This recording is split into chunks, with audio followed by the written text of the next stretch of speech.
या आपका बहुत-बहुत स्वागत है आज के इस वीडियो कॉल सेशन में और धन्यवाद भी जो आप अपना समय निकाल कर इनिशिएटिव ले रहे हैं हमारे प्रिय हनुमान दादा से जुड़ा अपना अनुभव शेयर करने के लिए। Most welcome. सबसे पहला सवाल बहन ये बताइए कि आपका पूरा नाम क्या है, आप कहाँ से बिलोंग करते हैं और आप क्या करते हैं?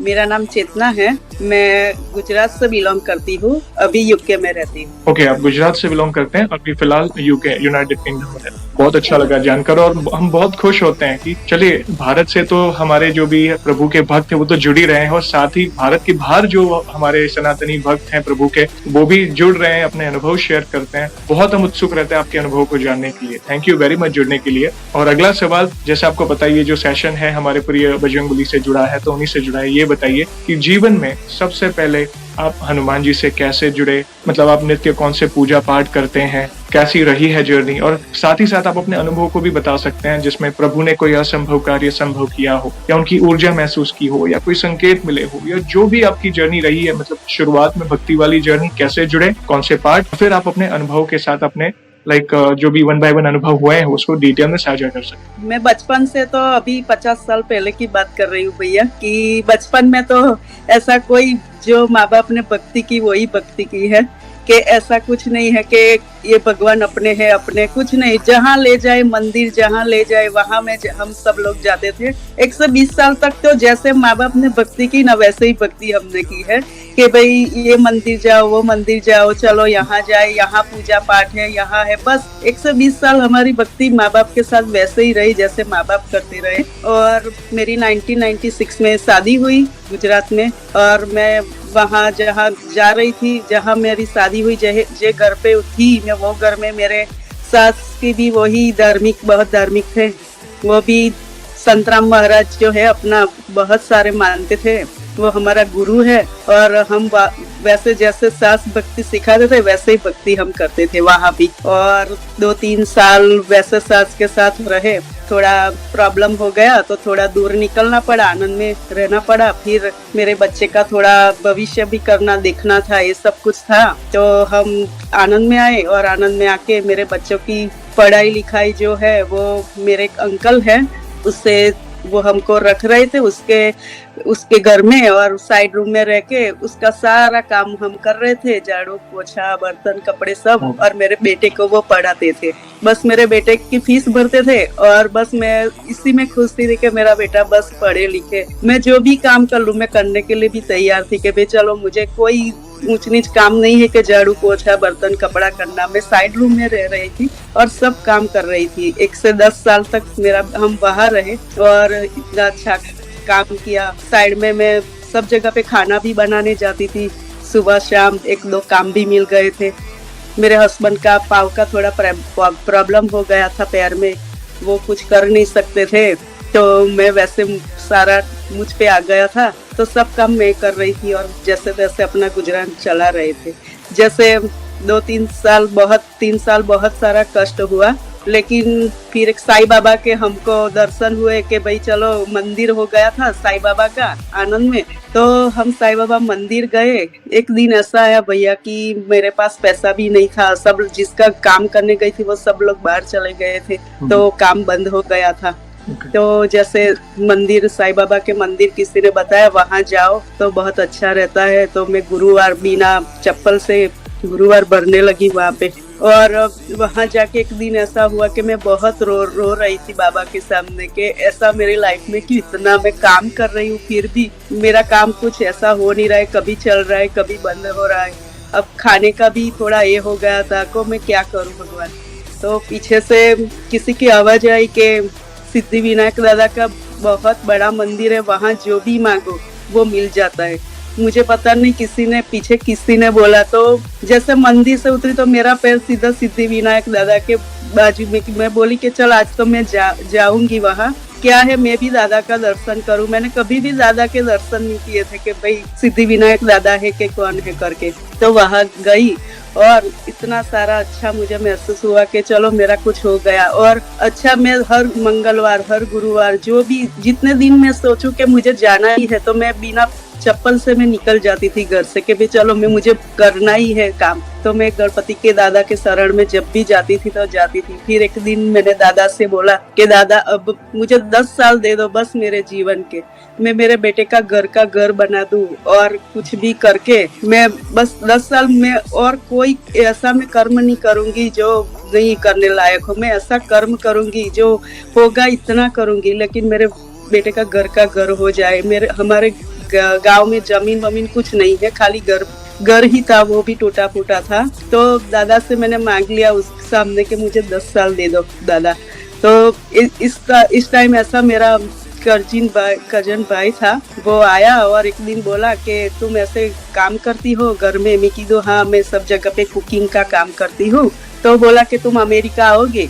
तो मैंने बोला कैसे तो मैंने बोला मेरे पास कुछ नहीं है भैया, था कि तू क्यों टेंशन लेती है, मैं सब कुछ तेरा खर्चा उठाऊंगा, मैं तुझे स्पॉन्सर करूंगा, तू आ और मेरी भी होटल है वहाँ भी तू काम कर, देख कैसा काम है। मैं सोची कि मैं यहीं से कहीं बाहर नहीं गई तो मैं कैसे अमेरिका आऊँ ऐसे। तो एक बार हिम्मत करके तू बाहर निकलेगे ना, तेरा सब कुछ काम हो जाएगा। जिस दिन मैं दादा से अगले दिन रो के प्रार्थना करके आई, दूसरे तीसरे दिन ही मेरे भैया का, वो कजिन भैया का फोन आया और फिर वो काम उसने बोला कि तू पासपोर्ट करने रख ले।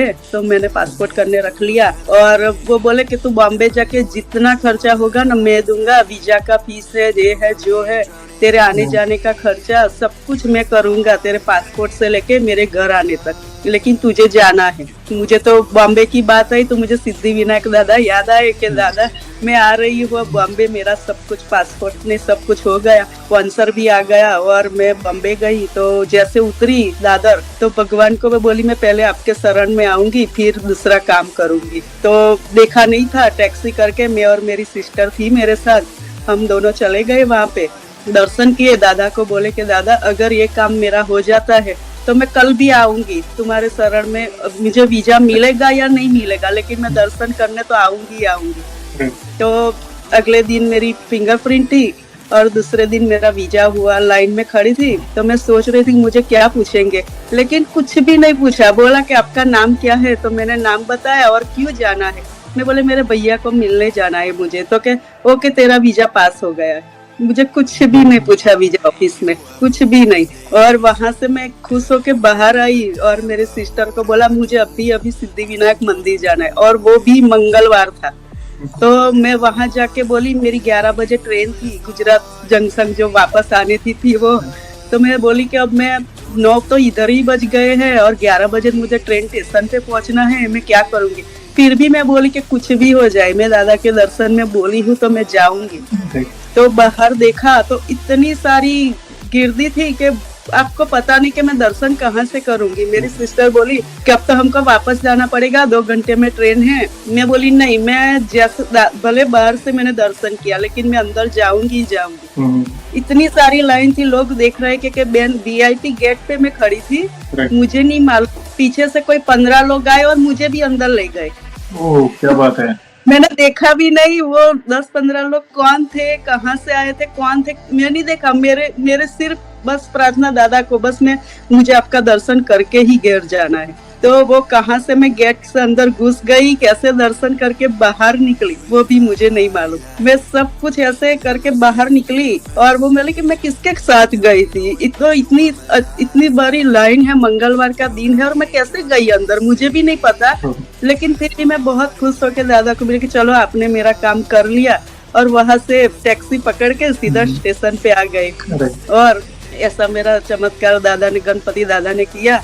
फिर मैं 1-2 बार अमेरिका जाके आई भैया, और सारी जगह जाके बहुत सारा हेवी काम किया है होटल पे। 12-13 घंटे नॉन स्टॉप काम किया है मैंने। फिर घर आई, मेरे बेटे ने देखा मैं बहुत पतली दुबली हो गई थी। वो बोला कि इतना सारा काम करके तू कैसे आई। मैं की ऐसा हुआ तो कि अब नहीं जाना है, अब हमको साथ ही, जहाँ भी जाओ हम साथ ही जाएंगे, आपको अकेले जाना ही नहीं है। मैं बोली कि चलो देखते हैं। फिर इसे यूके में मेरी एक सिस्टर रहती है, मेरी कजिन सिस्टर, उसका फोन आया कि मैं बोली कि मैं वीजा रख रही हूँ शायद यूके का फैमिली वीजा, जो मेरे बेटे के साथ हो जाए तो मैं वहाँ ही आना चाहती हूँ। तो उसने बोला कोई बात नहीं, मेरा घर है तू देख ले, अगर तेरा वीजा हो जाता है तो तू यूके में आ जा। मैंने तो कोई बात नहीं, अगर मैं आऊंगी मुझे विजिटर वीजा मिलेगा तो भी मैं 2-3 साल रुक के भी काम करूंगी, लेकिन मैं काम करके घर का घर बना के ही मैं घर आऊंगी।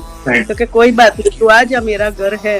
तो भैया हमने वीजा गणपति दादा के रखा और बोल दिया कि अगर दादा मुझे वीजा मिलता है ना तो मैं खड़ी खड़ी मेरे घर से तेरे मंदिर बॉम्बे तक आऊंगी। तो मैंने ऐसा बोल दिया तो मेरा बेटा बोलने लगा कि इतना खड़े खड़े कैसे तू जाएगी। मैं तो कुछ भी कर ले, दादा है ना साथ। तो फाइल रखा दादा के सामने और बोला मुझे फैमिली वीजा कर दो। तो मेरा फैमिली अकेला रहता है, मैं ऐसे अकेली बाहर रहती हूँ, तो सबको साथ में कुछ हो जाए। तो दादा ने वीजा तीनों को साथ में दे दिया, फैमिली वीजा भी हो गए। और जिस दिन वीजा आया ना उस दिन रात को मैं गुजरात जंक्शन जो मिल जाती है बॉम्बे, वहाँ रात को 9 बजे मैं और मेरा बेटा खड़े खड़े पूरी रात, और सुबह में 7 बजे हमको उतारा वहाँ पे। और वहाँ से भी मैं सोच रही थी कि इधर से टैक्सी में नहीं बैठूंगी, लेकिन दादा ने ऐसा कर दिया कि वहाँ से बस जा रही थी कि सबको ले मंदिर तक ले जाती और दादर छोड़ जाती। तो मैं बस में भी भैया खड़ी खड़ी गई और भगवान के दर्शन करके ही बैठी। मैं 15 घंटे खड़ी रही नॉन स्टॉप रात को, और जब दर्शन हुए 10 बजे तब तक मैं खड़ी रही भगवान के साथ।